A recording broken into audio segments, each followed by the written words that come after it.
Uma boa tarde a todos. Em imagem Declaro aberta, aberta a vista do plenário do Supremo 24ª Tribunal sessão Federal, na mesa em extraordinária formato da letra do U plenário do invertida. Supremo Tribunal Ao centro da mesa, a Federal, excelentíssima senhora ministra cumprimentando Rosa os Weber, queridos presidente do Supremo colegas, Tribunal Federal. a senhora vice-procuradora-geral da República, a doutora Lindora Maria Araújo, senhoras e senhores advogados, senhoras e senhores servidores, todos Ministra que se Rosa encontram Weber, presidente do presentes, STF. e registrando desde logo a presença neste plenário dos estudantes de Direito do Instituto Ensinar Brasil de Manhuaçu, Minas Gerais. Na imagem vista de estudantes Sentados, na plateia. Sejam todos muito bem-vindos, tenham proveito com esta sessão. Peço à senhora secretária que proceda à leitura da ata da sessão anterior. Ata da 23ª Sessão Ordinária do Plenário do Supremo Tribunal Federal, realizada em 16 de agosto de 2023. Presidência da senhora ministra Rosa Weber. Presentes à sessão os senhores ministros Gilmar Mendes, Carmen Lúcia Dias Toffoli, Luiz Fux, Roberto Barroso, Edson Fachin, Alexandre de Moraes, Nunes Marques, André Mendonça e Cristiano Zanin. Procurador-Geral da República, Dr. Antônio Augusto Brandão de Aras. Abriu-se a sessão às 14h38, sendo lida e aprovada a ata da sessão anterior. Pergunto aos eminentes pares se há alguma retificação ou observação quanto à ata. Nada havendo, declaro-a aprovada e apregou, para a continuidade de julgamento, as ações diretas de inconstitucionalidade 6298, 6299, 6300, 6305, todas sob a relatoria do ministro Luiz Fux, em que requerentes, respectivamente, a MB e a JUF, os partidos políticos Podemos, Outro, União Brasil e ainda a Associação Nacional dos Membros do Ministério Público, CONAMP. Relembro aos eminentes pares, embora até me parecesse a rigor desnecessário, em função de todos os debates de julgamento cuidadoso que estamos fazendo, com ampla participação de todos os colegas, que neste feito o eminente relator apresentou um percussiente voto, nessas, não no feito, nas 4 ações, nas 4 ADIs, né, no sentido da parcial procedência das postulações e, a rigor, nos votos subsequentes, tanto o voto visto do ministro Dias Toffoli, quanto o voto do ministro Cristiano Zanin, do ministro André Mendonça, houve, digamos assim, todos os votos caminharam também para a parcial procedência da ação, com uma menor ou maior abrangência nos termos proferidos e aqui explanados, mas depois com sucessivas adequações. Na última assentada, o eminente ministro Alexandre de Moraes também começou a proferir de seu voto no sentido da parcial procedência das postulações, mas hoje ele dará continuidade em função, eu acredito que nós estamos no item 3, pelo que eu recordo, no item 3F, caput, parágrafo único. Alguns papéis. Com relação ao caput, houve convergência, né, no sentido da declaração da constitucionalidade, mas com relação ao parágrafo único do artigo 3º, F, vamos ouvir ainda o ministro Alexandre de Moraes. Boa tarde, presidente. Cumprimento Vossa Excelência, ministra Rosa. Cumprimento a ministra Carmen, ministros. Cumprimento a doutora à direita da mesa, o ministro Alexandre de Moraes. Geral. Presidente, nós terminamos ontem a sessão discutindo a questão do artigo 3º F, caput, parágrafo, se seria uma norma. Em relação ao caput, não houve divergência. Tela, mas na branca, conjugação careca, dos dois dispositivos, preto, branca, se seria uma norma para Usa toga preta sobre os ombros. Para fora, para a imprensa, ou um mandamento interno. O plenário julga pedidos de inconstitucionalidade de dispositivos do pacote anticrime, entre eles de o juiz das regulamentar esse garantias. impedimento de acordo ao ajuste de ADIS qualquer autoridade com órgãos de imprensa. 6298, Se há essa 6300, proibição, todos 6305. concordamos que deve prevalecer, a autoridade deveria regulamentar exatamente para saber oficialmente o que a autoridade policial, o Ministério Público ou o próprio Poder Judiciário deveriam, para cumprir o princípio da publicidade, a transparência, divulgar oficialmente. Até conversei depois, durante a sessão, e depois o ministro Fux, o ministro Fachin, que realmente a redação do parágrafo único, ela é uma redação, digamos, uma redação não muito detalhada, porque pode dar a entender que as autoridades deverão disciplinar, que fosse um órgão de fora disciplinar, e concordamos nessa conversa que aqui deveria ser dada uma interpretação conforme, no sentido de que é a autoridade policial no âmbito da polícia, o Ministério Público, no âmbito do Ministério Público e o próprio Poder Judiciário que devem regulamentar como comunicar externamente, não só para a mídia, mas para a população, os dados de uma determinada prisão, a identidade do preso, de maneira a respeitar a dignidade da pessoa submetida à prisão. Essa é a ideia sem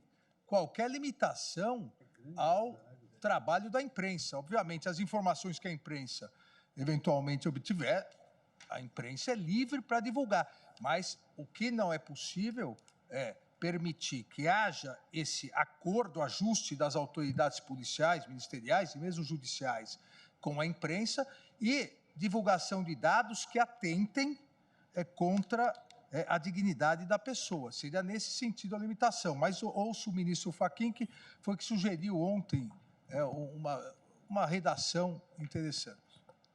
Muito obrigado, ministro Alexandre. Senhora presidente, apenas a grisa de contribuição e à luz do que efetivamente houvermos dialogado com o ministro relator, o ministro Alexandre, o ministro Dias Toffoli, os colegas, a ideia seria, tal como o ministro Dias Toffoli já houvera sugerido, fazer desse parágrafo uma interpretação conforme para que se compreenda a seguinte dicção: a divulgação de informações sobre a realização da prisão e a identidade do preso pelas autoridades policiais do Ministério Público e da Magistratura deve assegurar a efetividade da persecução penal, o direito à informação e a dignidade da pessoa submetida à prisão. Portanto, fixa-se uma diretriz ampla e não se adota qualquer dubiedade de uma autoridade central externa a fixar regulamentações. Essa é a singela branco, sugestão do nosso breve diálogo sobre o bigode branco. Então, na verdade, nós tínhamos aqui, com relação ao artigo 3º... Ministra Rosa Weber, presidente do STF. Único, ministro Luiz Fux, ministro Dias Toffoli, ministro Cristiano Zanin, ministro André Mendonça, declarando a inconstitucionalidade. O ministro Alexandre estava declarando a constitucionalidade. E agora há um consenso no sentido de uma interpretação conforme de dispositivos do pacote anticrime, entre eles o juiz das garantias. Ministro Luiz Edson Fachin. Pergunto se os que já votaram estão, ministro Zanin, ministro André Mendonça, se seria necessário ouvir talvez de novo seria interessante, o ministro Fachin, uma nova leitura. Pois não. Pois não, presidente. Pois não, ministro Alexandre. A divulgação de informações sobre a realização da prisão e a identidade do preso pelas autoridades policiais do Ministério Público e da Magistratura deve assegurar a efetividade da persecução penal, o direito à informação e a dignidade da pessoa submetida à prisão. Essa sugestão retira partes do que está no parágrafo e exclui 3 vocábulos que me parecem problemáticos aqui. Uma ideia de uma autoridade regulamentadora, a ideia de um próprio regulamento que pudesse eventualmente ser externo e o prazo. Portanto, isso fica, digamos assim, um comando interpretativo de natureza principiológica. Todos de acordo. Pois é. Saiu, portanto, toda a parte inicial, por meio de regulamento, as autoridades... Isso. Bom, mas os que já votaram estão de acordo, porque aí quando o ministro Luiz Roberto votar, podemos voltar, mas é só para os lançamentos aqui. De acordo, eu reajusto para dar a interpretação conforme, só para ficar o registro. Não sei se o ministro Zanin reajusta ou... Também reajusto, presidente. Também reajusta? Estou de acordo com a relação. Presidente, eu também reajusto, até porque não muda o resultado, porque dar interpretação conforme é uma modalidade de declarar inconstitucional. Não muda o resultado. Parcialmente. Tá. Perfeito. Então, superamos e chegamos ao artigo 28. Seria isso, ministro Alexandre? E aí Vossa Excelência vai fazer uma explanação mais alongada, né? Então, presidente, eu inicialmente queria me desculpar, porque talvez eu não tenha me expressado bem ontem em relação ao artigo 28, quando eu disse que, em virtude da discussão ter ficado mais no juízo de garantias, não se debateu o artigo 28. Na verdade, eu me referi às sustentações orais. As sustentações orais acabaram, até por opção e pela brevidade, acabaram centrando na questão do juízo de garantia, das garantias, e não discutiram da mesma forma o artigo 28, que foi, esse sim, no voto do eminente relator e nos demais, foi amplamente discutido, é o item C do voto do eminente ministro Fux, que detalha bem a questão do artigo 28. E eu queria, presidente, também não quero tomar muito tempo, mas aqui eu gostaria de fazer algumas reflexões que me parecem importantes, porque a alteração do artigo 28, e lembrando que o artigo 28 é uma forma de controle da promoção de arquivamento pelo Ministério Público. E que, a partir da Constituição de 1988, que concedeu a privatividade da ação penal pública ao Ministério Público, essa questão de controle das promoções de arquivamento, essa questão ainda está em aberto, porque é algo que vem lá de trás, do Código de Processo Penal. Nós mudamos o sistema acusatório veio da Constituição de 88, mas se manteve essa previsão do artigo 28. Qual é a previsão? O membro do Ministério Público, entendendo que não é caso de oferecimento de denúncia, agora, mais recentemente, não é caso de acordo de não persecução penal e nem de novas diligências, ele requer o arquivamento. A terminologia tradicional é o requerimento do arquivamento.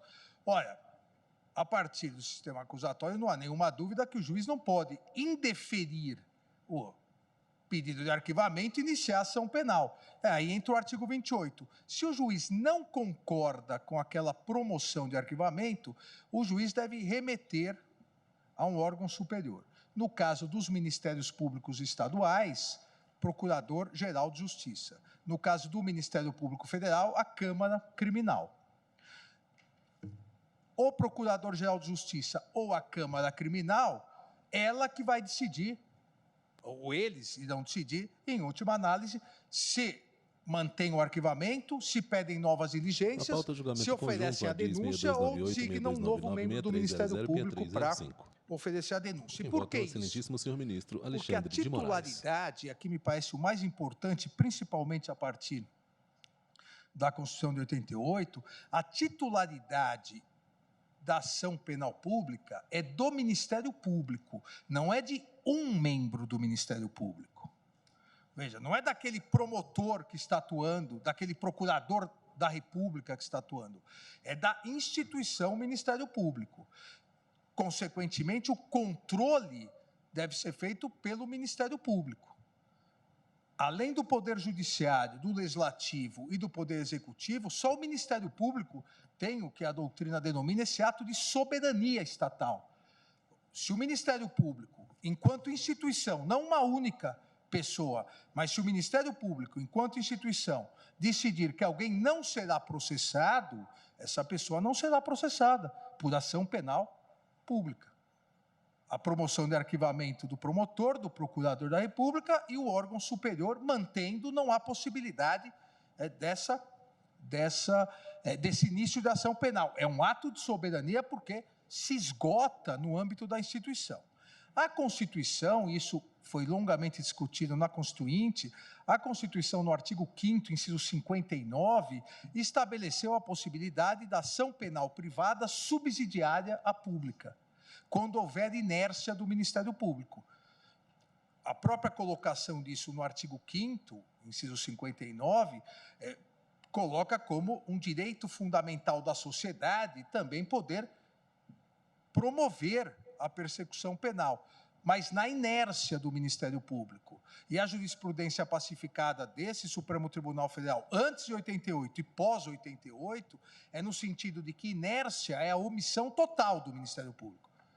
Então, prazo para o Ministério Público de 15 dias para o oferecimento da denúncia, o Ministério Público não faz nada, ignora, não requer o arquivamento, não pede diligências, não oferece a denúncia, cabe a ação penal privada subsidiária da pública, que é uma excepcionalidade.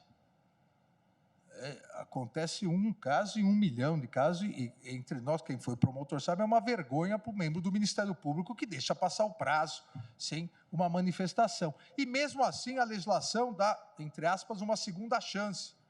O Ministério Público, mesmo nesse caso, pode assumir novamente a titularidade. Qual sempre foi, a partir de 88, uma bandeira institucional?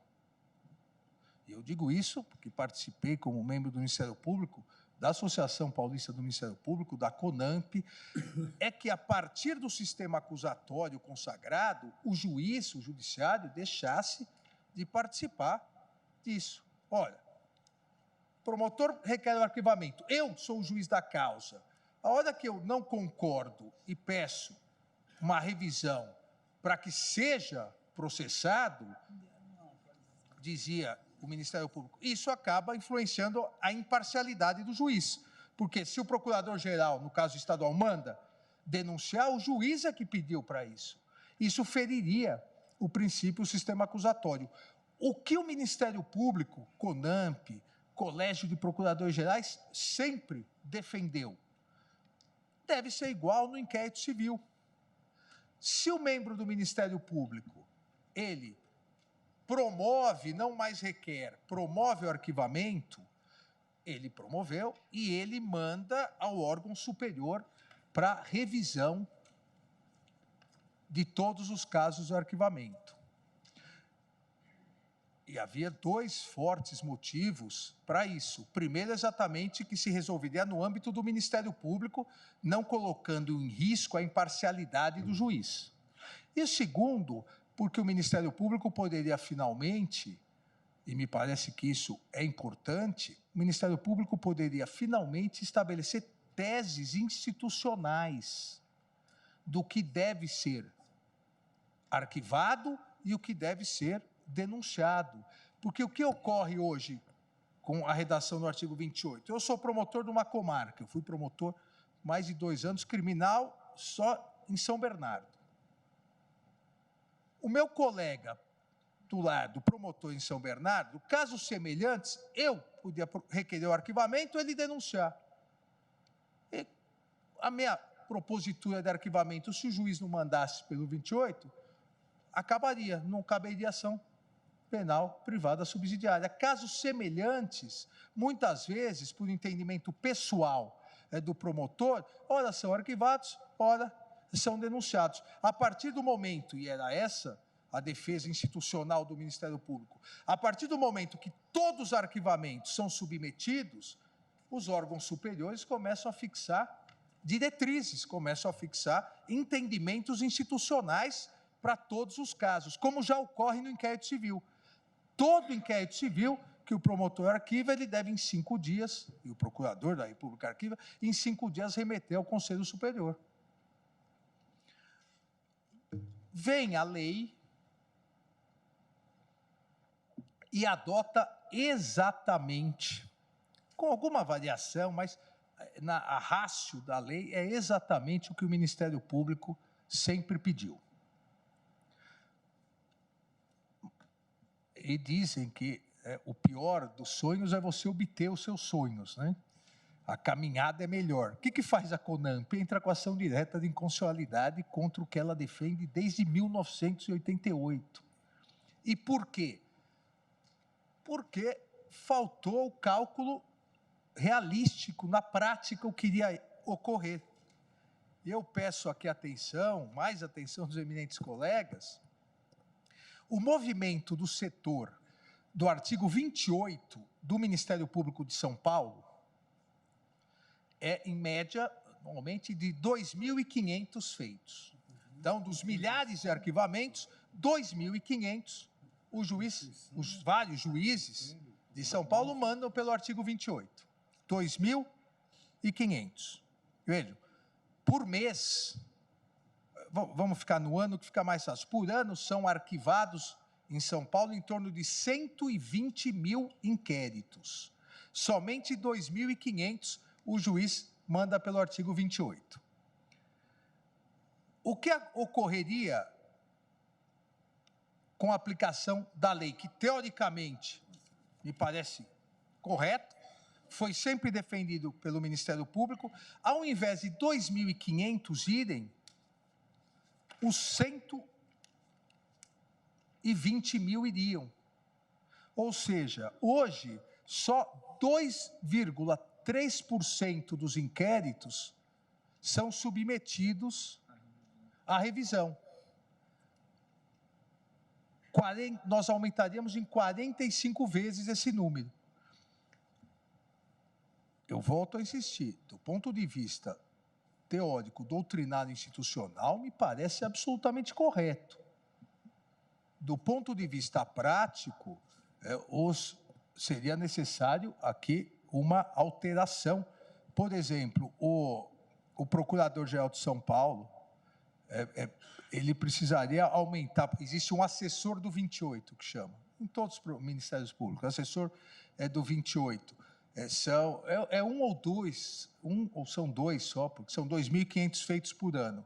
Com 120 mil feitos por ano, teriam que ser inúmeros promotores. Ou alterar todo esse sistema. Eu insisto, de um lado a questão prática, repito, só 2,26% dos arquivamentos são, hoje, enviados ao artigo 28. Seria 100%. Agora, do ponto de vista de igualdade, seria possível fixar teses institucionais. Vem a lei e prevê o quê? Vem a lei e diz, ordenado o arquivamento do inquérito, então já muda realmente, não é mais um requerimento. Vem da ideia do inquérito civil. É o Ministério Público, titular da ação penal, que decide se vai ser arquivado ou não. Ordenado o arquivamento do inquérito policial ou de quaisquer elementos informativos da mesma natureza, inclusive os PICs, o órgão do Ministério Público comunicará à vítima, ao investigado e à autoridade policial e encaminhará os autos para a instância de revisão ministerial para fins de homologação na forma da lei.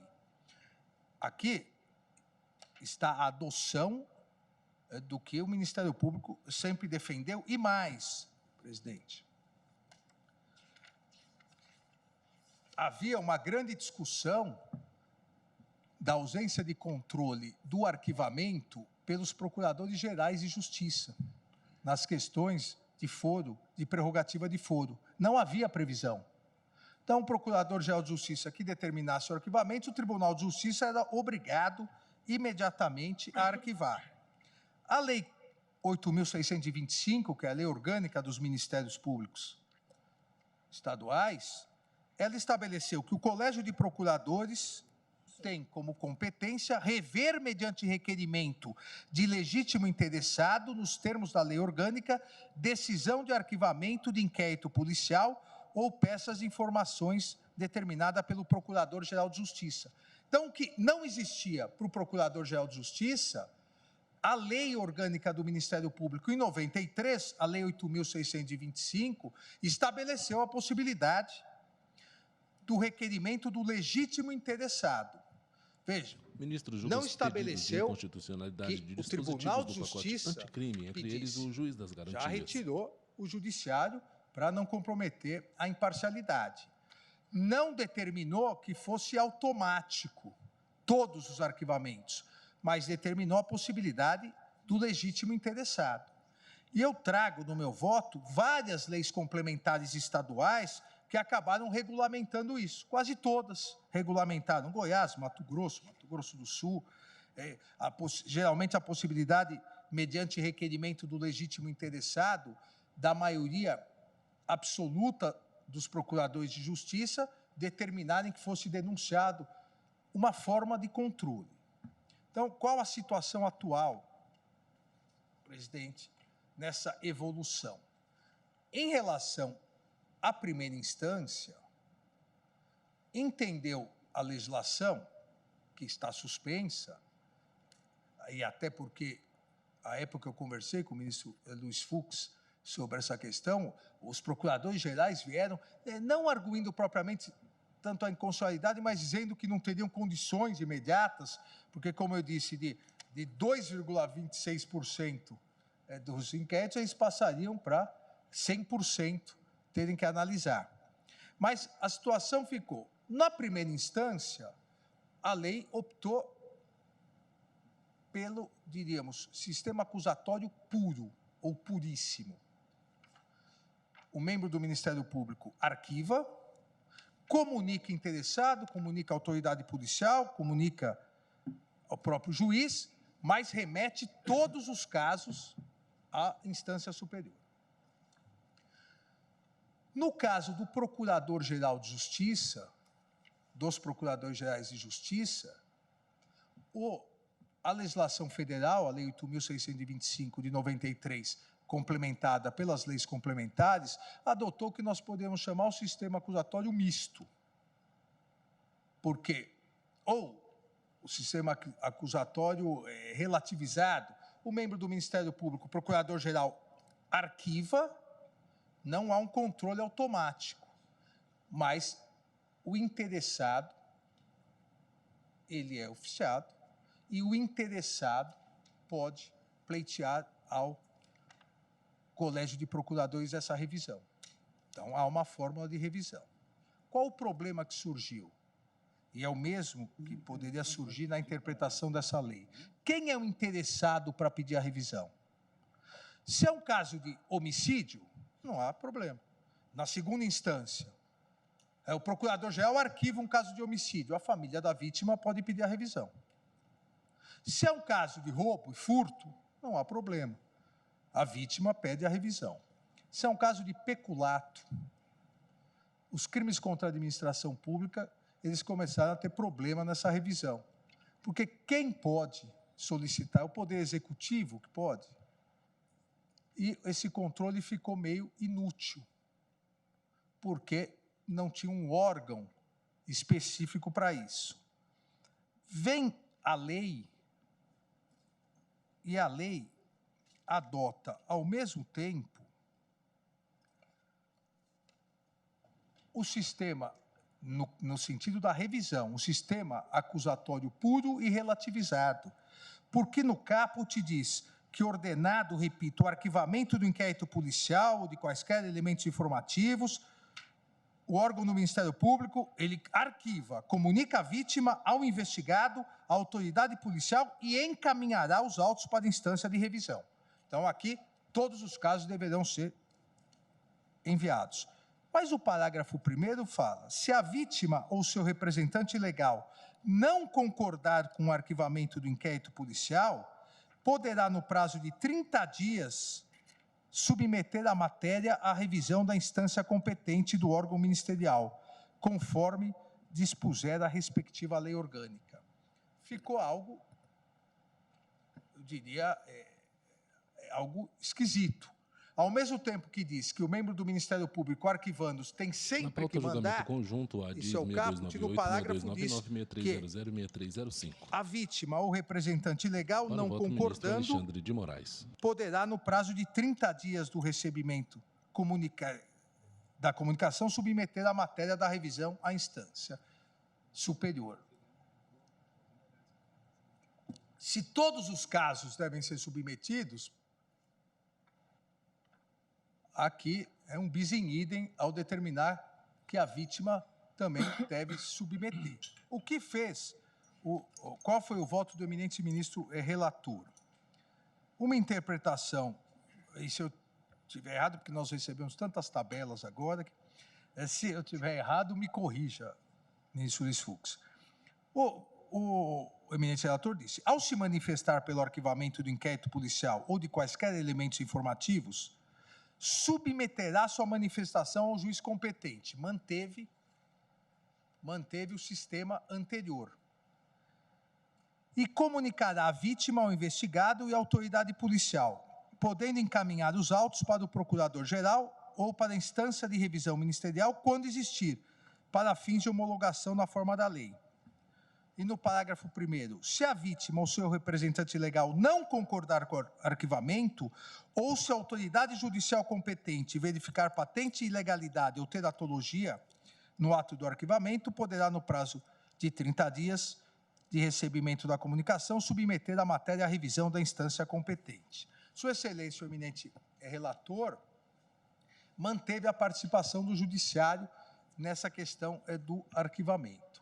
Eu aqui, presidente, eu peço vênia ao eminente relator, e é por isso que eu acabei sendo um pouco mais longo, e gostaria da reflexão de todos, porque se nós estamos adotando, como a Constituição adotou, o sistema acusatório, para que o juiz, ele não participe da acusação, no momento em que o juiz recusa o arquivamento e pede para o procurador-geral ou para a Câmara Criminal rever, obviamente ele já está dando o seu juízo de valor sobre o início da ação penal. Então, eu entendo que não deva participar. Por outro lado, também me parece desnecessário, antiprodutivo e irrazoável que todos os arquivamentos automaticamente tenham que ser submetidos. Entendo que há possibilidade de uma compatibilidade do caput com o parágrafo 1º, porque o parágrafo 1º, no parágrafo 1º fica claro que, se a vítima ou seu representante legal não concordar com o arquivamento do inquérito policial, poderá, no prazo de 30 dias do recebimento da comunicação, submeter a matéria à revisão da instância competente do Ministério Público. Olha, correto. O Ministério Público arquivou um estelionato. Não precisa mandar todos os casos de estelionato, os milhares de casos que arquivou, automaticamente para a instância revisora. Oficia a vítima. Se a vítima entende que não é caso de revisão, ela não pede. Então, e não há participação aqui do juiz. Não, ao meu ponto de vista, não deve haver. E como nós interpretaríamos o caput?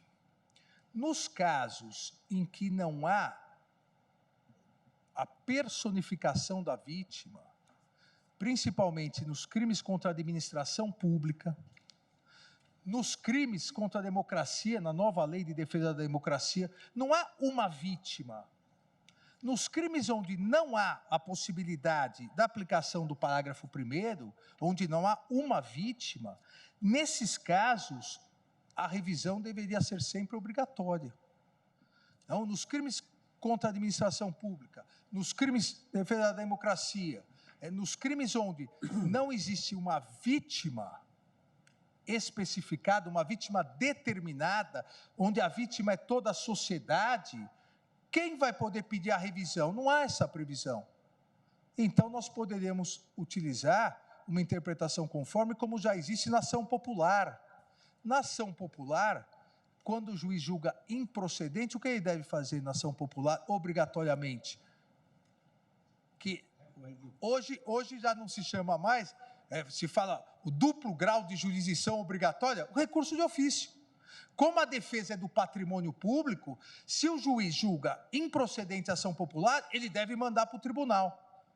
Então, aqui nós conseguiríamos, a meu ver, estabelecer realmente a regra do sistema acusatório, retirar o juiz da questão do arquivamento ou não, do inquérito policial, PIC, peças de informação, o que não retira, em virtude dos outras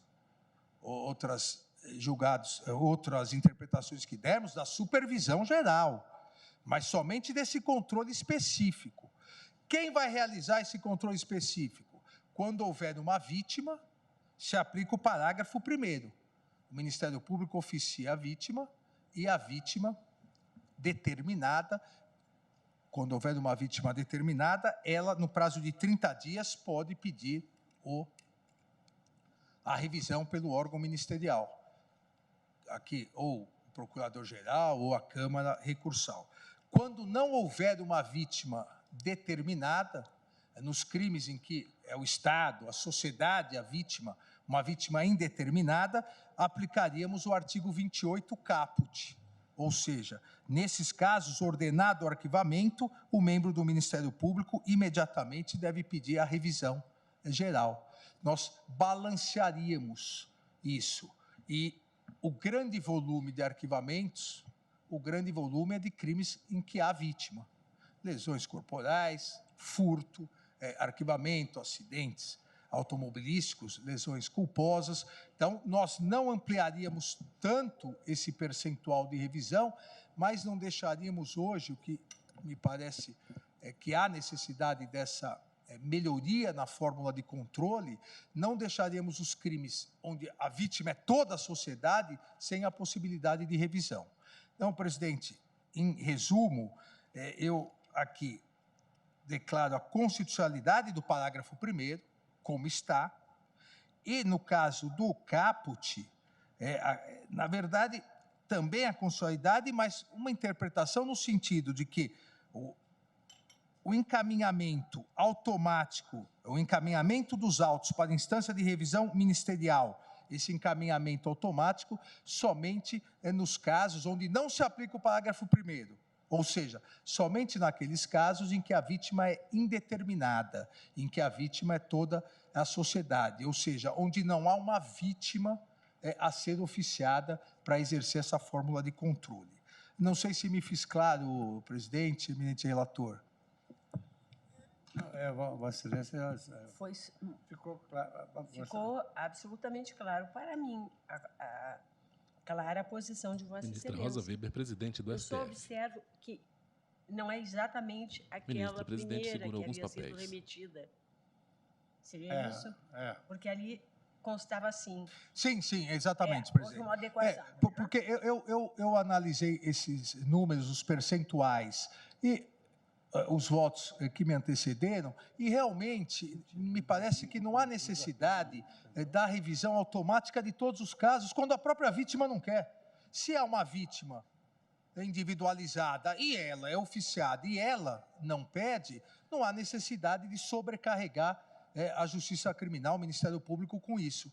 Agora, me parece que há necessidade, assim como o legislador, desde a década de 60, entende na ação popular, que onde a vítima não é identificável, onde a vítima é indeterminada, onde é toda a sociedade, aí me parece que essa remessa automática que o caput do artigo 28 prevê, me parece extremamente importante. E isso aumentaria, isso nem chegaria a dobrar os casos, porque numericamente é bem menor o percentual do que os casos gerais de inquérito. Ministro Alexandre, perdão. Por favor. Então, o ponto de vista de Vossa Excelência é que não há um encaminhamento automático, salvo se houver requerimento da vítima. Não. O meu ponto... Eu ia perguntar exatamente, a interpretação conforme Vossa Excelência tem um texto, eu poderia... Não, seria... eu explico e depois Sim. Construímos o texto. O parágrafo 1º, ele prevê e pressupõe a existência de uma vítima ou representante legal. Nesse caso, eu aplico o parágrafo 1º, ou interpretação conforme, que não há necessidade da revisão automática, porque a vítima será oficiada pelo Ministério Público e ela tem 30 dias para pedir a revisão. Portanto, se a vítima não pedir, não vai. Não vai e está arquivado. Agora, nos casos onde a vítima é indeterminada, a vítima é a sociedade, é o poder público, nesses casos se aplicaria o caput do artigo 28, que determina a revisão automática. Então, na verdade, ministro Alexandre, ministro Fux, acompanhado por todos os ministros que já votaram, davam interpretação conforme. Com a palavra a ministra Rosa Weber, presidente do STF. Quanto ao parágrafo 1º.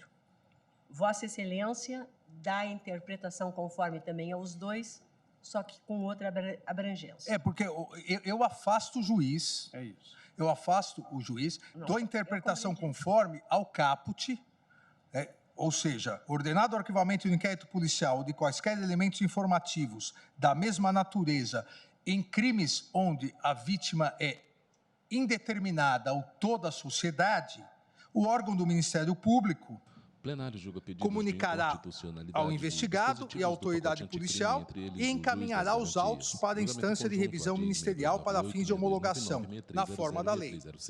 Então, aqui é a interpretação conforme do que? A vítima é indeterminada, é toda a sociedade, é o poder público. Nesses, obrigatoriamente, deve ocorrer a revisão. O parágrafo 1º, eu deixo como está. Na verdade, nem a necessidade de interpretação conforme. Você está sugerindo uma hipótese de remessa necessária. É isso, exatamente. Vamos dizer, o recurso de ofício do arquivamento somente nos casos onde não há uma vítima para recorrer, porque a sociedade não recorre. A posição é bastante simples. A regra geral é o não encaminhamento automático, salvo se não houver uma vítima identificável ou se for o patrimônio público. E, parágrafo único, se a vítima pedir, aí vai. Se não pedir, em 30 dias, precluiu. Me permite, ministro Alexandre? Parece claro, parece razoável. Para mim, por favor. E aí, Vossa Excelência suprime a interpretação conforme do eminente relator quando ele colocava ou se a autoridade judicial competente verificar patente e legalidade. Ou seja, o juiz não participaria. Não participaria. Não teria essa possibilidade. O juiz não participaria. Porque o que ocorre é, se a vítima não pediu, ou se a vítima pediu e o Colégio de Procuradores arquivou, ou no caso de revisão obrigatória, o órgão competente é o Colégio de Procuradores, o juiz, ele não pode dizer, houve teratologia, ele vai mandar quem denunciar? O órgão revisional é o Colégio de Procuradores. A hora que a gente mantém o juiz, para o juiz falar, não, tem que denunciar, quem que vai denunciar? Então, aqui eu tiraria o Poder Judiciário. Mas Vossa Excelência mesmo trouxe números de 2.500 casos por mês em São Paulo. Né? Eu tenho preocupação de retirar do juiz essa possibilidade de provocar a instância recursal. O juiz nunca poderia Mas porque hoje não há a possibilidade da vítima. Hoje a vítima não pode. Esses números vão aumentar bastante, mas hoje a vítima não pode. Se a vítima não pede... Mas também, se quisermos, eu estou aberto a essa... Se quisermos deixar o juiz subsidiariamente, como o eminente relator colocou, o que eu acho muito importante, realmente, e aqui é o que eu acho o cerne no meu voto nesse ponto, é que onde não houver vítima identificada, no caso de patrimônio público, no caso de crimes contra a sociedade, a revisão deve ser obrigatória. Podemos deixar também a questão do juiz, no caso de teratologia, que foi o parágrafo 1º. Eu concordo. Porque, como Vossa Excelência lembrou, nas condenações nas condenações da Fazenda Pública há um juízo... Até um limite. Um recurso de ofício. Não tem. Exatamente. E aqui, na questão patrimonial há, que em tese seria... questão patrimonial menos do que um crime, o crime também... Então, vamos ver se interpretação conforme para o parágrafo 1º. Se concordaríamos, se Vossa Excelência me permitir, o artigo 28, caput, ficaria a interpretação conforme no seguinte sentido. Ordenado o arquivamento do inquérito policial ou de quaisquer elementos informativos da mesma natureza, o órgão do Ministério Público... ordenado o arquivamento do inquérito policial ou de quaisquer elementos informativos da mesma natureza, quando a vítima for indeterminada ou poder público ou toda a sociedade, o órgão do Ministério Público comunicará ao investigado e à autoridade policial e encaminhará os autos para a instância de revisão ministerial para fins de homologação, na forma da lei. Parágrafo 1º, a redação do eminente ministro Luiz Fux. Se a vítima ou seu representante legal não concordar com o arquivamento do inquérito policial ou se a autoridade judicial competente verificar patente ilegalidade ou teratologia no ato de arquivamento, poderá, no prazo de 30 dias do recebimento da comunicação, submeter a matéria à revisão da instância competente do órgão ministerial, conforme dispuser a respectiva lei orgânica. Agora, ministro Alexandre, Vossa Excelência trouxe um dado importante, mas nessa defesa da sociedade, acho importante ter também a presença do juiz. Sim, e aí é necessário manter... eu não teria dificuldade com as Mas nessa defesa da sociedade é sempre obrigatório. Vai ser automático. É automático. Essa sempre terá. Mas fica no âmbito do MP, né?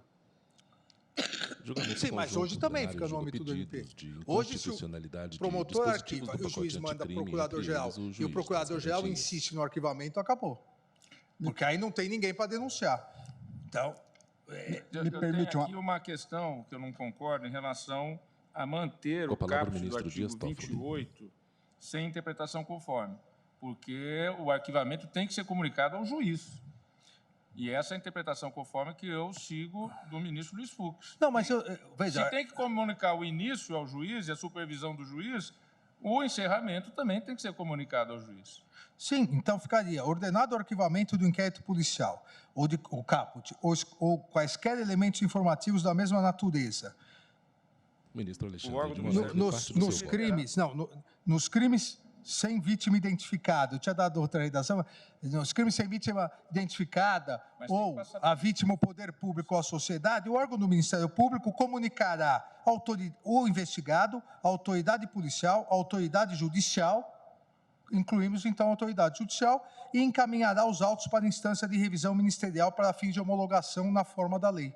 Então aqui é obrigatório o envio. Permitam-me, por favor, ministro Alexandre, fazer algumas considerações, trazendo alguns elementos de divergência, entendendo a preocupação de Vossa Excelência.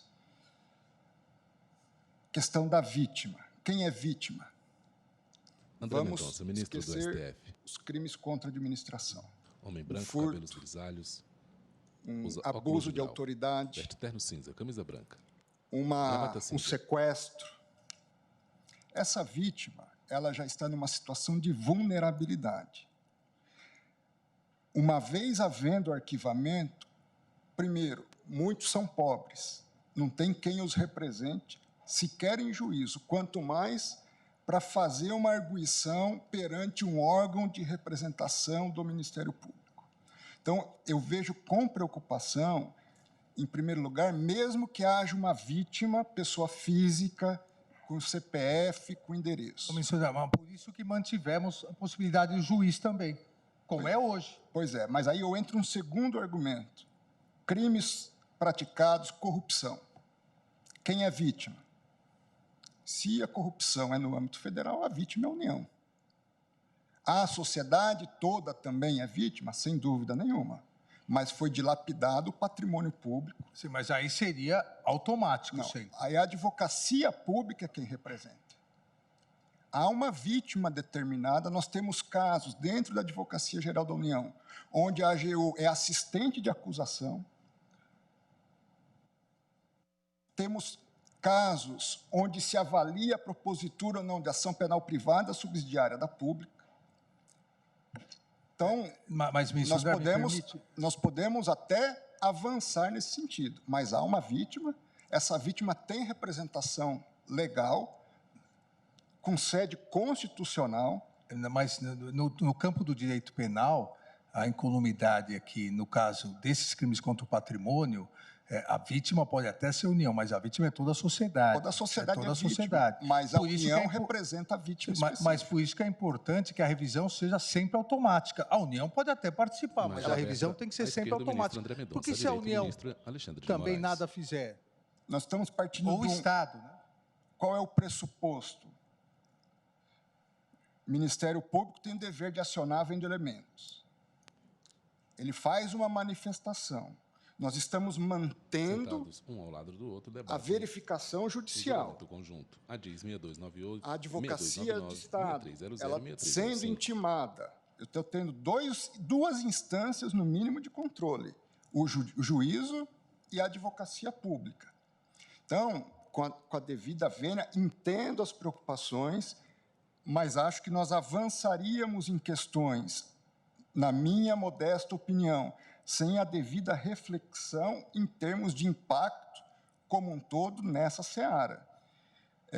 Entendo eu que o juízo é imprescindível, entendo eu que a advocacia de Estado, em crimes contra a administração, tem que ser instada e tem que justificar uma eventual não intervenção pela reconsideração nas instâncias competentes do Ministério Público.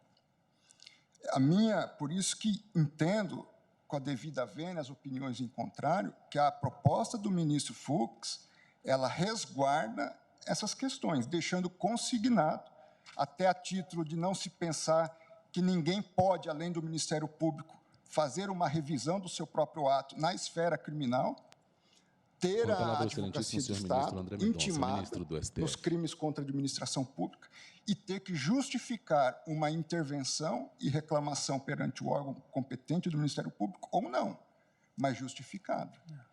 Então, me filio entendendo, repito, as preocupações de Vossa Excelência, a tese que foi trazida, num primeiro momento, de imediato, pelo ministro Luiz Fux. Então, Vossa Excelência declara inconstitucional a revisão obrigatória sempre?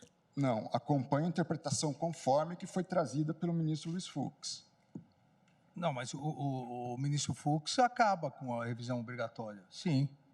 Não, nós fizemos aqui... Coloca podendo encaminhar. Seria uma discricionariedade. Não, mas é o juiz. Né? Isso. O juiz verifica que é teratológica. A decisão, ele manda. Se o ministro Luiz Fux. Que ela está de acordo, não tem nada de teratologia, ele mantém o arquivamento. Mas o controle judicial, por exemplo, vamos partir desse exemplo. Luiz Fux, ministro do STF. Teratológico homem branco, olhos claros, cabelos grisalhos. Há um pedido de arquivamento, veste terno azul marinho, camisa branca, gravata azul. Usa toga preta sobre os ombros. Não, então, mas nesse caso eu acho que tem que ser automático. Uma espécie de capa longa, preta, sobre os Porque, ombros. por exemplo, eu vou pegar aqui os crimes novos, né, contra a soberania nacional, Alexandre de Moraes, ministro do STF. Praticar violência ou grave ameaça com a finalidade de desmembrar parte do território nacional para construir país independente. O procurador da República arquiva. A AGU, só ela pode pedir a revisão? Não. Vai automaticamente, ou se quiser, como nós deixamos o juiz. Mas se for automaticamente, não. Na verdade, Vossa Excelência não discorda do automático quando não houver. Mas às vezes só inclui o juiz. É que nós incluímos também. Então não há divergência. Automaticamente é que é teratológico. O juiz também tem que ter a possibilidade. Então, até porque, se o Ministério Público não remeter automaticamente, o juiz está fazendo a supervisão judicial. Ministro Alexandre, me permite? Por favor. Na interpretação conforme do eminente relator, fica uma faculdade essa remessa. Pede a palavra o excelentíssimo senhor ministro. Eu acho que tem que ser a obrigatoriedade da remessa nesses casos. Eu acho que é uma faculdade também. Eu ficaria com a redação do ministro Luiz Fux. Mas o juiz avalia. O juiz avalia. Mas, na verdade, o relator está condicionando a manifestação. Sim. E Vossa Excelência está mantendo ordenado, exatamente, ou seja, promovido o arquivamento. Separa. Eu entendo que, nos casos onde não há vítima específica, a revisão deve ser obrigatória. O juiz continua, aí não há problema para mim, o juiz continua podendo exercer essa supervisão, mas deve ser obrigatória. Eu tiraria ou alteraria, ministro Vossa Excelência colocando, podendo encaminhar os autos. Não, deverá encaminhar os autos. Eu entendo que isso cabe, esse podendo, se me permite, em relação ao Ministério Público. O juiz sempre vai poder. Não, o juiz pode, ele não é obrigatório, obrigado a mandar, mas nesses casos o Ministério Público obrigatoriamente deve enviar. Mas tem uma diferença básica. Ministro Alexandre, Vossa Excelência... Com a palavra a ministra Rosa Weber, presidente do STF. Quem promove o arquivamento é o Ministério Público. Na manifestação, nessa interpretação conforme, o Ministério Público se manifesta no sentido do arquivamento. Há uma diferença básica. Há uma diferença básica. Por isso, com todo respeito, na prática não há diferença alguma. Porque hoje, quem que requer o arquivamento? O Ministério Público requer o arquivamento. O juiz pode negar o arquivamento? Não pode. O que o juiz pode fazer? Senão não seria o sistema acusatório. Mas é como é hoje, e nós estamos examinando aqui, continuando com a manifestação do ministro. Vai mudar, vai mudar. Né? Vai mudar, a ideia é mudar. Pode tirar o ordenado também, não, mas assim, quem arquiva, quem efetivamente arquiva é o Ministério Público. Se o juiz não concordar, ele pede para não ser homologado pelo órgão superior. Acho que isso todos concordaram. Agora, a terminologia, para mim, também não há problema. O que eu acho importante, realmente, é fixar que a vítima pode, no caso onde houver vítima específica, não há necessidade de remessa automática, porque isso realmente vai sobrecarregar demais e de forma inútil. Então, onde houver vítima, ela pode. Quando a vítima for indeterminada, mesmo que a AGU também possa, a Procuradoria do Estado, mas for indeterminada, a remessa é automática e o juiz sempre pode. Acho que com esses 3 pontos, depois a redação, o eminente relator pode fixar, mas acho que esses 3 pontos me parece que todos concordaram, até agora todos que debateram. Acho que o ministro Toffoli concorda nesses pontos. Eu vou manter a proposta original, tanto no caput quanto no parágrafo único de interpretação conforme do ministro Luiz Fux. Mas a proposta do ministro, o que o ministro Alexandre acabou de dizer, a vítima pode. O ministro Fux acha que sim. Havendo vítima indeterminada, a remessa é automática. A vítima indeterminada está assim. A vítima é determinada. Não. Quando é a sociedade, crime contra a administração, a vítima não é a AGU só, não é a Procuradoria. Não é a AGU. A União. Quando é crime contra a democracia, a vítima não é só a União. E nesses casos importantes, é necessário... Por que eu estou dizendo isso? Porque todas as leis complementares estaduais que estabeleceram só o interessado e a vítima, em nenhum crime contra a administração pública houve pedido de revisão para o Colégio de Procuradores. Porque, simplesmente, quando ninguém é determinado, ninguém recorre. Então, por isso a minha ideia. Então, vamos aos consensos. A vítima pode. E o juiz sempre pode. Sim. Isso estamos todos de acordo. Isso. Agora, a questão é saber, no caso de vítima indeterminada, a palavra ao ministro Alexandre. Patrimônio público, como funciona. Ministro Luiz Roberto Barroso, vice-presidente do STF. Nós sabemos que essa criação, mudando os ventos, pode dar margem a questões de natureza não jurídicas, mas de natureza mais persecutória política, né? Ministros vai ter vários particulares pedindo apurar ou não apurar. Eu acho que tem que ser, digamos assim, foi contra o patrimônio do Estado, tem que ser o representante do Estado. Não, mas aqui não é qualquer um que pode, é automático. Então não tem questão ideológica política. Assim como na ação popular, se o juiz julga improcedente, ele tem que mandar o recurso de ofício. Aqui, se o promotor arquiva, nesses casos, ele tem que mandar para o órgão de revisão. Agora, a meu ver, não há questão ideológica nenhuma, ministro Fux, porque todos os casos irão. A questão ideológica é exatamente se deixar só para uma procuradoria, para uma defensoria, porque aí pode ter mudado o governo, pode ser o mesmo governo. Então, vamos deixar, a minha ideia é deixar as duas coisas. Ministro Alexandre, Vossa Excelência já estava quase me convencendo, mas eu penso que os colegas, quem sabe nós deixamos para um ajuste final 28 e parágrafo 1º, para Vossa Excelência conseguir terminar de votar. Não há porque problema. O ministro mas eu divirjo do eminente relator. E o ministro Fux... Não, a posição de Vossa Excelência está extremamente clara. Eu não sei se, nesse momento, o ministro Toffoli já disse que está acompanhando o ministro Fux. Eu acho que nós vamos ter que tentar um consenso. Quem sabe quando votar o ministro Fachin, ministro... Ótimo. Presidente, só uma última reflexão. Pois não. A única divergência é no caso de vítima indeterminada ou a vítima ser o poder público. Então, para prevalecer a posição do ministro Alexandre, seria preciso... Ministro Luiz Roberto Barroso, vice-presidente do STF. Já muda, né? Entre pedir e ordenar é outra coisa. Já tem dois controles, não é? E nós podemos interpretar que a advocacia pública seja o representante da vítima, no caso de a lesão ser ao poder público. De modo que eu acho que está abrigado aqui na proposta do ministro Fux a preocupação do ministro Alexandre. É de consenso.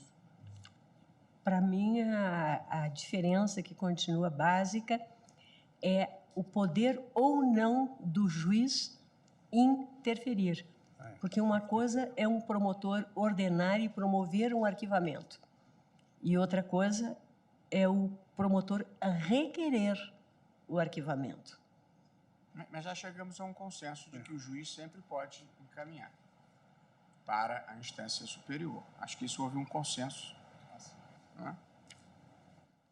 Não, houve consenso. Então, ainda não. O ministro... Não, mas o ministro Porque está suspenso o artigo 28 na redação dada pela lei do juiz das garantias pela liminar do ministro Dias Toffoli. Que está valendo. Então, esse dispositivo sequer teve aplicação ainda. Pois é. Então, o sistema que funciona é aquele que foi relatado pelo ministro Alexandre. Hoje sim. Hoje continua. O juiz é que arquiva. O juiz determina o arquivamento. Mas podendo mandar, em caso de discordância, para o... O que a eminente presidente diz na questão terminológica, até se há necessidade... Para mim não é terminológica.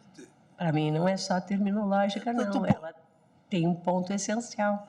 Mas se há consenso, eu não vou...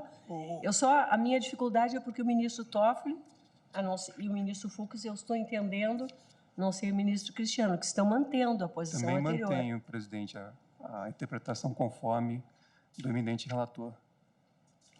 E para não deixar a questão fechada, né, o ministro Alexandre manifesta essa outra posição, essa divergência. Nessa questão dos crimes de vítima, nós registramos e depois, no final, nós ainda vamos, quem sabe, chegar a um denominador comum, ouvindo o ministro Fachin, ouvindo o ministro Luiz Roberto. Então, Vossa Excelência vota, ministro Alexandre, no sentido da interpretação conforme do caput e do parágrafo 1º, ou mantém o que havia dito?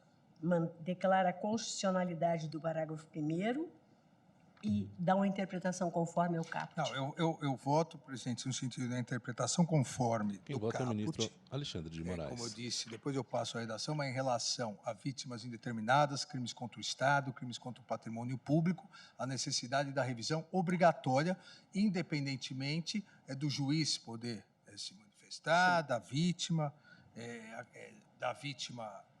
que não é bem uma vítima, mas do órgão do Estado. No artigo 28, caput, no artigo 28, parágrafo 1º, eu acompanho o eminente relator. A interpretação conforme dado pelo eminente relator. Aqui já avançamos. Exato. Agora é rápido o restante, presidente.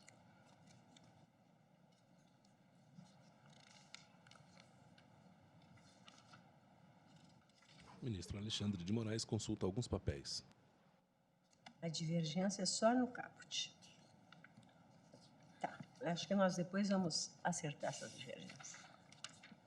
Pois não, ministro Alexandre. Presidente, na questão do acordo de não persecução penal, o artigo 28A, inciso 3º, inciso 4º, artigo 28A, parágrafo 5º, artigo 28A, parágrafo 7º, parágrafo 8º, eu acompanho o eminente ministro relator declarando a constitucionalidade desses dispositivos que regulamentam o acordo de não persecução penal.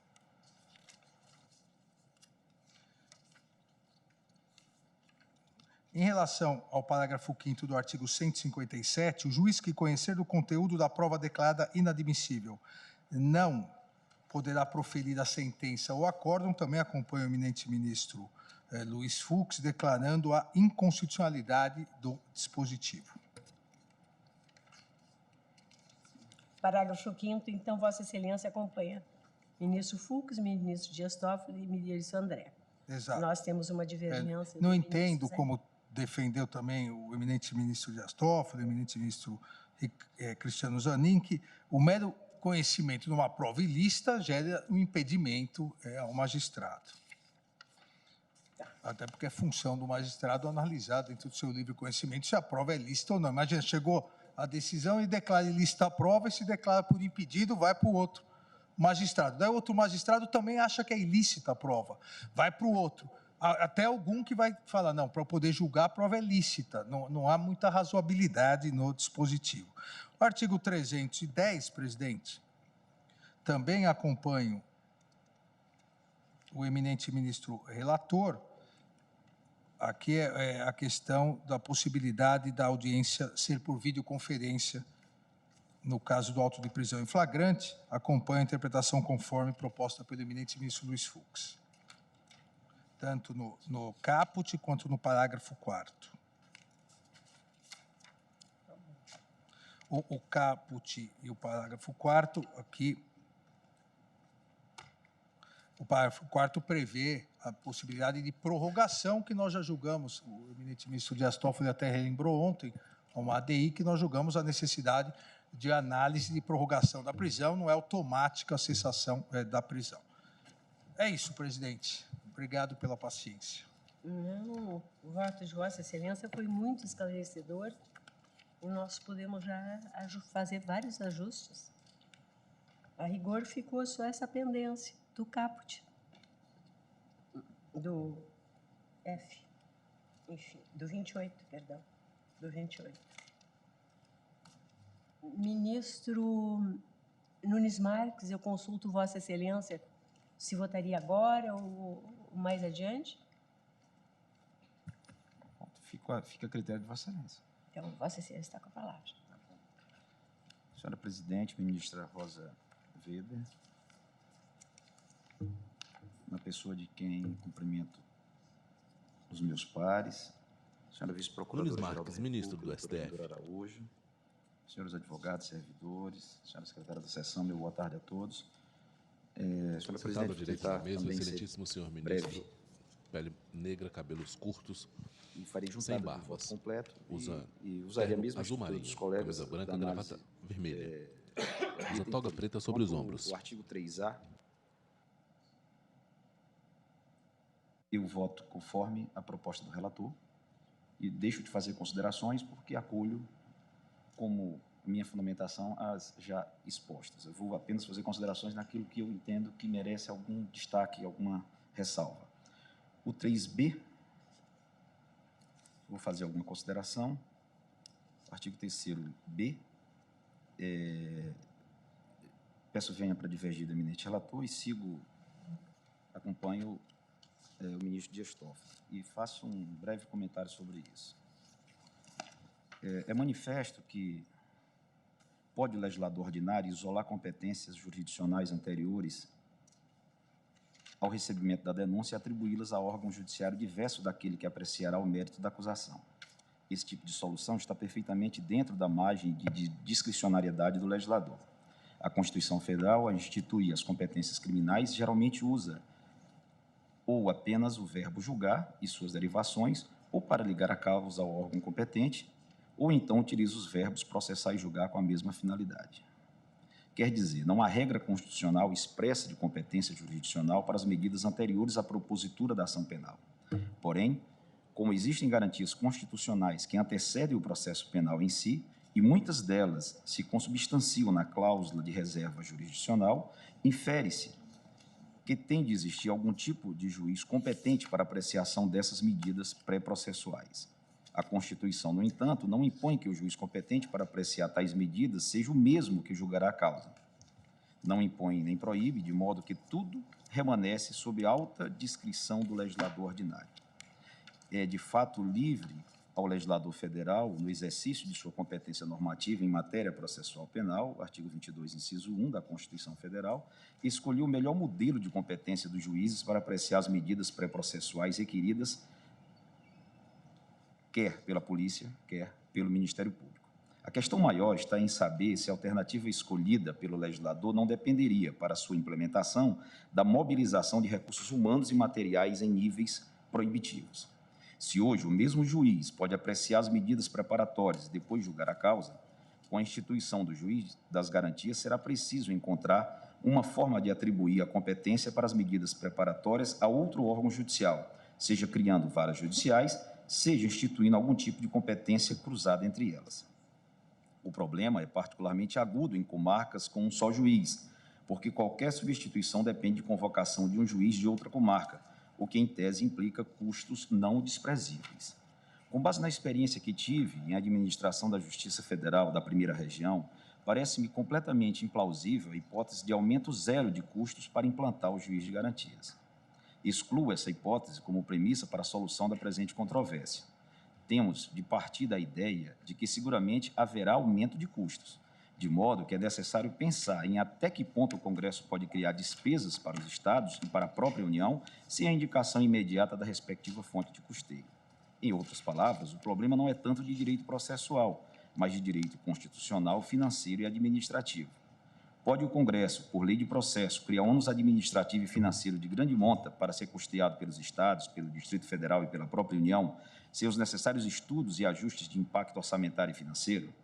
A criação pura e simples de cargos de juiz em número paritário ao das atuais varas criminais para alocar juízes de garantia com dedicação exclusiva não se mostra adequada e proporcional para o efeito de instituição dos juízes das garantias e, portanto, seria inconstitucional essa forma de implementação da lei.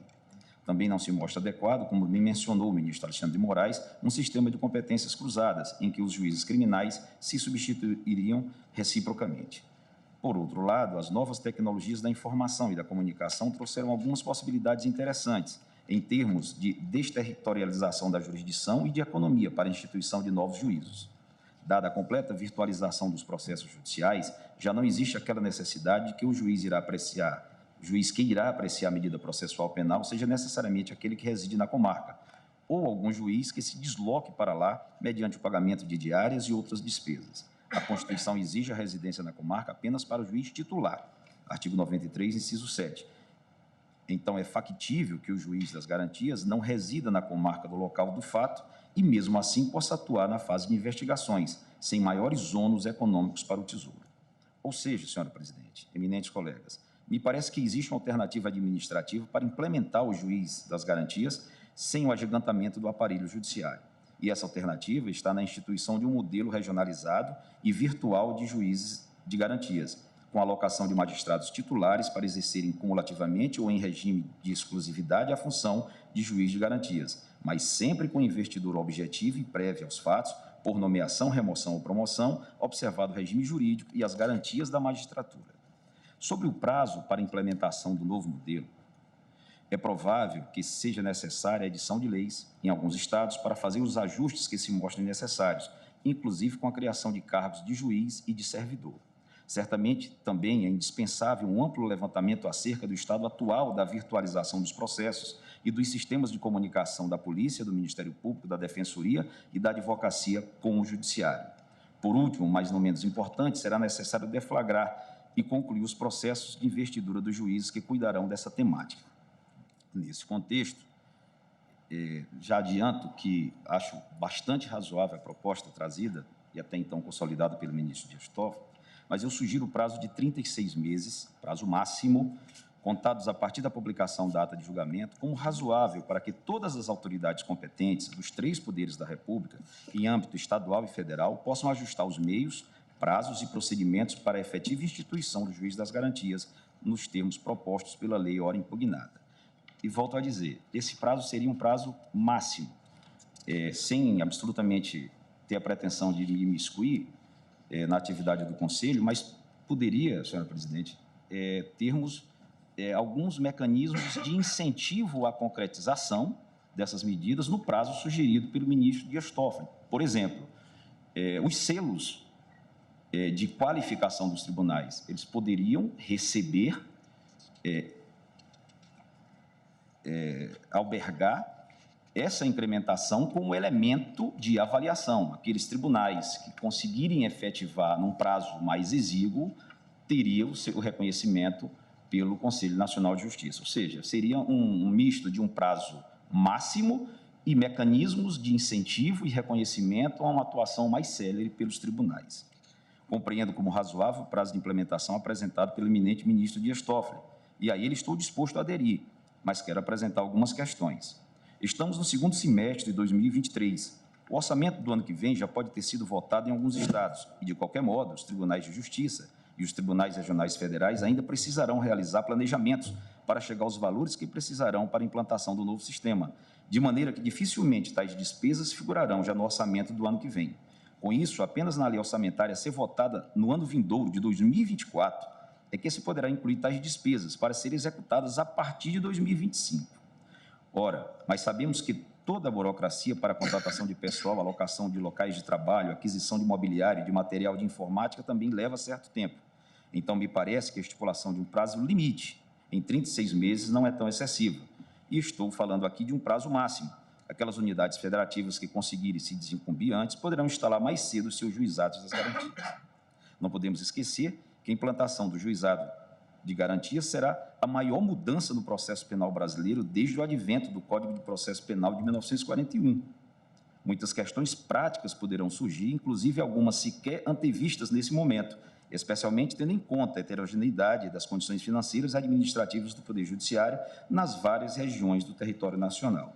Por isso, sugiro, né, mas não tenho nenhum óbice a acompanhar o que já vem sendo estabelecido, mas sugiro o prazo de 36 meses. O ministro Toffoli, se me permite, ministro Nunes Marques, já acompanhado, previa 12 meses para implantação, possibilidade de prorrogação por mais 12 meses. Vossa Excelência, em princípio, sugere 36. 36 meses e sugerindo a adoção de mecanismos de incentivo para que os tribunais possam... conjunto ADIS 6298, 6299, 6300 e 6305. É 18 meses. 180 dias. Não. 18 meses. A metade do prazo. Foi a divergência do ministro. Bom, o artigo 3º-B, inciso 4, eu voto de acordo com o voto reajustado pelo relator. Marques, ministro do STF. Da mesma forma, o inciso 6. Quanto ao inciso 7, também de acordo com o voto do relator, a título de sugestão, me preocupou, seria interessante também lembrar que se decidir realizar audiência, o juiz pode fazê-lo de modo remoto. Então, eu tenho essa preocupação porque todo o incremento dessa nova política judiciária, ela passa pelo ambiente virtual, né?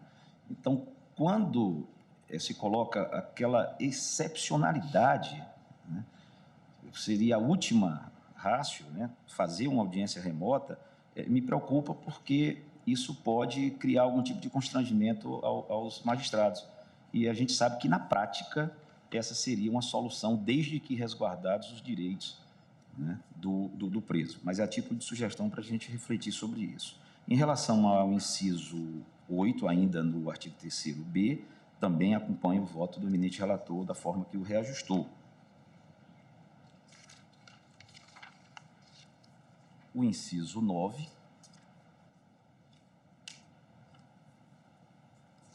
também de acordo com o voto reajustado com o relator.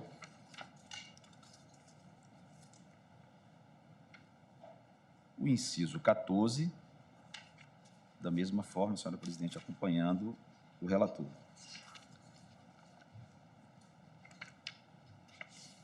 Quanto ao parágrafo 1º, apenas eu destaco essa mesma preocupação, né, em que ele consigna a vedação do emprego da videoconferência. Faço essa observação para que tenhamos um olhar diferente sobre esse instituto. Com relação ao artigo 3B, parágrafo 1º. Parágrafo 1º. O primeiro ou o 5º? Parágrafo 1º. Primeiro. Vossa Excelência tem alguma divergência? Eu não ouvi bem. Até agora está sendo mantida a vedação do emprego da videoconferência, né? Não, vedação não. É uma interpretação conforme, todos acompanhando o voto reajustado do ministro... Cabendo excepcionalmente... Estou de acordo. Eu fiquei em dúvida quando fiz a anotação. Então, se já há interpretação conforme, eu estou de acordo. Cabendo excepcionalmente o emprego de videoconferência mediante decisão. Então, acompanhe. Bom, quanto ao parágrafo 2º, também de acordo.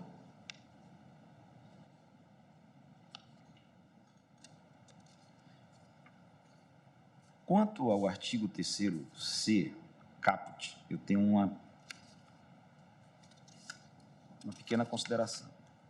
Diz respeito, são duas considerações, uma quanto ao Tribunal do Júri e a outra que me ocorreu alguma dúvida, eu teria que aguardar talvez o ministro Alexandre, em relação aos crimes eleitorais. Quanto ao Tribunal do Júri, que foi aventado também como um dos órgãos jurisdicionais que não deve ser precedido pelo juiz de garantias, com a devida vênia, eu entendo que não há razão para essa exclusão. Na pauta do julgamento conjunto, no ponto acompanho o eminente ministro Cristiano Zanin, no sentido de que, embora seja certo que a matéria de fato no júri fica a cargo do conselho de sentença, na forma do artigo 482, e não de um juiz togado, a verdade é que o juiz da pronúncia estará sujeito às mesmas influências psicológicas decorrentes do viés de confirmação que o legislador quis evitar, caso participe de toda a fase investigatória. Acresce que aos crimes dolosos contra a vida são cominadas as penas mais altas do ordenamento jurídico. Seria paradoxal, penso eu, que nos processos por crimes com penas menores houvesse mais garantias para o réu do que em processos por crimes com penas maiores. Outro ponto importante também a se observar é que os crimes contra a vida normalmente vêm imbricados com crimes conexos. Por exemplo, o porte ilegal de arma, o tráfico de drogas, entre outros. Isso, na prática, pode gerar conflitos de competência entre juízes de garantia e juízes de varas privativas do júri, com prejuízo para a apuração dos crimes. Por fim, observo que não é raro que o crime de latrocínio, durante a investigação, seja confundido com os crimes contra a vida, ou vice-versa. Como essa Corte firmou na súmula 603, que cabe ao juiz singular julgar o latrocínio, isso também poderia ser uma fonte permanente de conflitos de competência, com danos para a persecução penal. Por essas razões, a meu juízo, os crimes de competência do Tribunal do Júri devem estar sob a jurisdição do Juizado de Garantias. Isso tornará mais simples a compreensão da competência desses juizados. Em sentido oposto, considero que os processos criminais militares, cuja disciplina reclama aspecto muito específico de uma lei própria, conforme exige a Constituição Federal, não devem estar sujeitos ao juiz das garantias. A outra consideração que eu faço, e talvez eu tenha que repetir, por ocasião do retorno do ministro Alexandre, são em relação aos crimes eleitorais. Me ocorreu, senhora presidente, mergulhar um pouco no plano fático. No momento em que os crimes eleitorais ocorrem, né, se são crimes eleitorais, logicamente ocorrem no período eleitoral. Pedidos de quebra de sigilo, busca e apreensões iriam para um outro juiz, que é o juiz das garantias.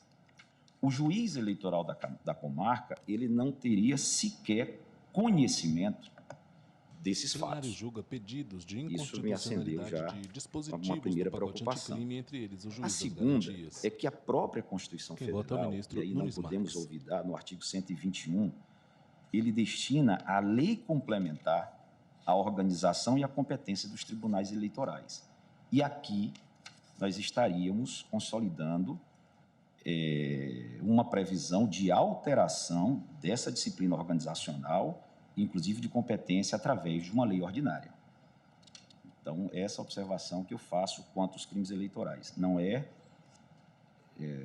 na mesma lógica, se deveria ficar ou não. Porque nós temos um comando constitucional dizendo que isso é reserva, essa matéria é reservada à lei complementar.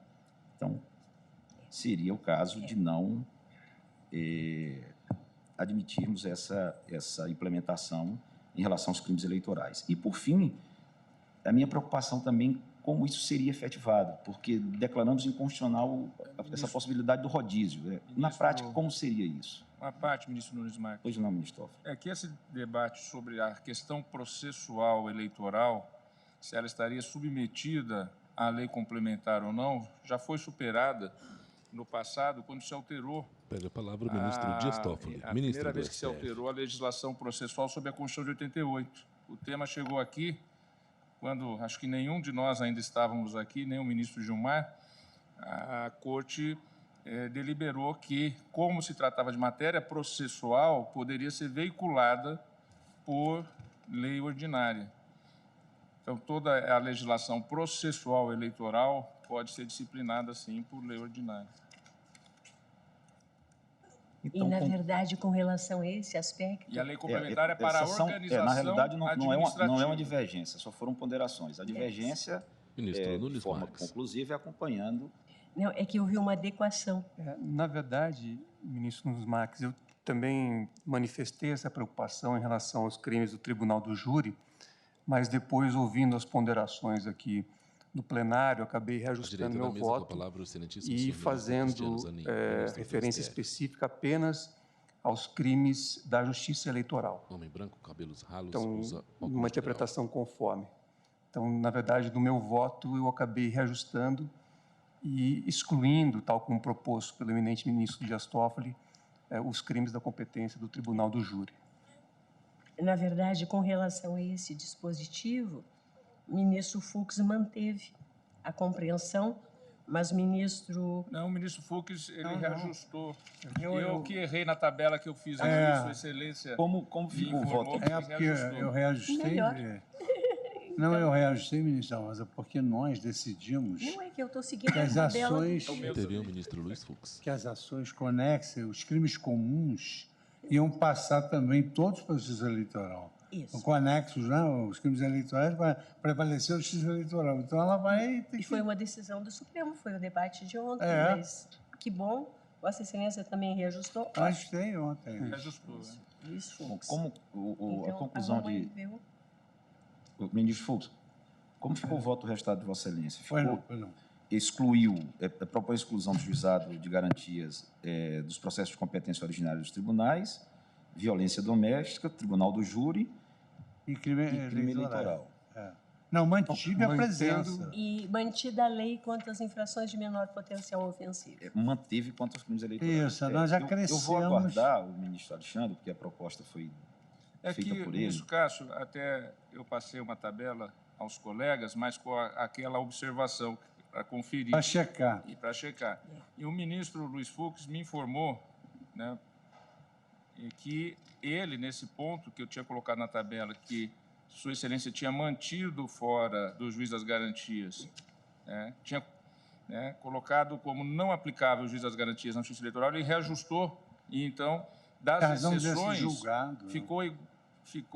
ficaram os seguintes temas: processo de competência originária dos tribunais, os quais são regidos pela Lei 8.038 de 1990, B, processo de competência do Tribunal do Júri, C, caso de violência doméstica e familiar, D, infrações penais de menor potencial ofensivo. Bom, nelas não se aplicariam o juiz das garantias. E aqui, pelas anotações, então, temos ministro Luiz Fux, ministro Zanin, ministro Alexandre, eu, ministro André Mendonça. Ok. Eu vou acompanhar e fico aguardando depois apenas algum esclarecimento quanto à questão dos crimes eleitorais. Quanto ao parágrafo 1º do artigo 3º-C, de acordo com o voto reajustado do relator, da mesma forma o parágrafo 2º. Em relação ao parágrafo 3º, acompanho a posição do ministro Dias Toffoli, né, que ajustou a proposta do voto originário, acolhendo as ponderações do ministro Cristiano Zanin, e o fez também no parágrafo 4º do artigo 3º-C. Os demais, Vossa Excelência está acompanhando, é isso? Acompanhando de dispositivos do pacote anticrime. Menos o artigo 3º-C, parágrafo 2º, que só o ministro Fux que diverge na medida que ele tem aquela compreensão de que o juízo de garantias não é uma imposição, seria uma faculdade. Então, no que trata das unidades judiciárias onde vierem a ser criados, é o único ponto que o ministro Fux está aqui, separado. Isso. Em consideração formal, né? Como eu passei o resultado, acho que para... Ministro Luiz Fux. Bom, ministro, me perdoe tê-lo atrapalhado, ministro Nunes Marques. O terceiro C, parágrafo 1º, Vossa Excelência está acompanhando, é isso? Acompanhando. Parágrafo 1º, parágrafo 2º. O parágrafo 2º, Vossa Excelência acompanha Dias Toffoli, Cristiano Zamin, André Mendonça e Alexandre de Moraes. Parágrafo 3º. Porque Vossa Excelência entende que o Instituto é impositivo. E o terceiro e quarto, aqui deu... Todos já reajustaram os votos e com relação ao terceiro e o quarto... Exatamente. Em relação ao artigo 3º D, de acordo com o relator, também. O parágrafo único, de acordo com a proposta do ministro Dias Toffoli, né, pela declaração de constitucionalidade.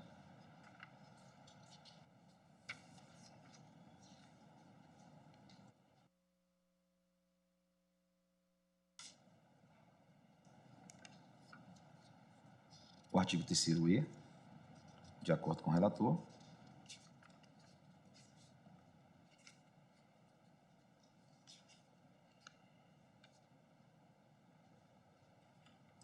Em relação ao 3º F, senhora presidente, me ocorreu uma preocupação. Eu não sei se isso já foi dissipada pelos votos anteriores. É aquela parte final que fala sobre pena de responsabilidade civil, administrativa e penal em relação ao magistrado. A redação do dispositivo ao meu sentir, ampla demais e parece sugerir que o juiz de garantias teria um poder fiscalizatório maior do que realmente o tem. Por exemplo, na prisão em flagrante, por autoridade policial, podem ocorrer explorações da imagem do preso antes mesmo de o juiz de garantias ter sido acionado e sem que este sequer tenha tomado conhecimento. Seria desproporcional atribuir a ele, em tal contexto, a responsabilidade pelo ocorrido, mesmo que depois ele tenha procurado punir o causador do fato. É notável também que a lei não tenha feito nenhuma referência ao elemento subjetivo do juiz, atribuindo objetivamente responsabilidade ao magistrado por omitir-se na apuração de atos ilícitos praticados por terceiro. Então, me parece que convém aqui que se faça a interpretação conforme a Constituição da parte final do dispositivo, para esclarecer que a responsabilidade do juiz, ali prevista, apenas incidirá em caso de dolo em não fazer cumprir as regras de tratamento do preso, após ter ciência da prisão e sem prejuízo da responsabilidade direta dos causadores do fato. É que, pelo visto, estamos aqui diante de uma infração omissiva no que concerne ao magistrado. Em tal contexto, é excessivo atribuir ao juiz responsabilidade, inclusive, por culpa, pois nos ilícitos omissivos, como sabemos, a atribuição de responsabilidade é essencialmente normativa e não causal, o que produz tipos abertos. Se, além disso, for aceita a responsabilização culposa, a atividade de juiz de garantias passará a sujeitar-se a um alto risco de punição em situações controversas, minando a independência judicial. Então, aqui eu faço uma proposta de interpretação conforme para considerar o elemento subjetivo apenas na hipótese de dolo. Qual é exatamente o dispositivo, ministro Nunes Marques? 3F. Artigo 3º. 3F caput. Não, então... Ele abre uma divergência nesse dispositivo. Uma divergência. E até agora estavam todos acompanhando. Certo. Bom, próximo ao artigo 28, acabamos de discuti-lo, estou de acordo com a proposta do relator. Da mesma forma, o parágrafo 1º, o artigo 28A, caput, os incisos 3, 4, parágrafos 5º, 7º, 8º, todos de acordo com o relator. Certo. Artigo 157, parágrafo 5º, também de acordo com o relator. O caput do 310, da mesma forma. E o parágrafo 4º também. A última consideração que eu faço, que, de qualquer forma, estamos construindo uma uma inconstitucionalidade do artigo 20, mas ninguém mencionou, que determina que a lei entre em vigor após decorrido 30 dias. Então, de qualquer forma, não podemos esquecer do artigo 20, né? Está sendo mitigado, mas não foi expressamente mencionado, né? Vai por arrastamento. É por arrastamento.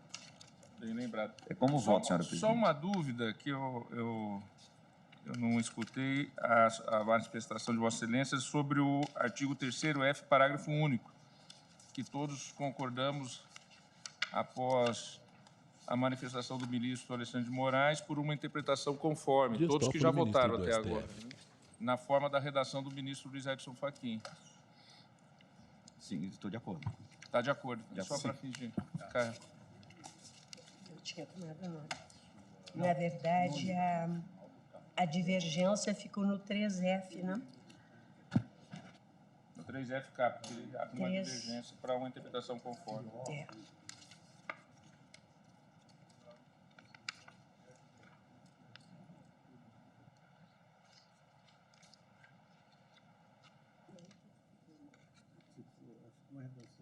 A divergência com relação ao caput. O ministro Fachin está com vontade de votar.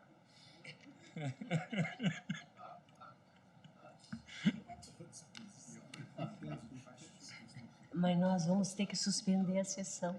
Eu agradeço ao ministro Nunes Marques, em função das audiências designadas. Vamos suspender pelo intervalo regulamentar.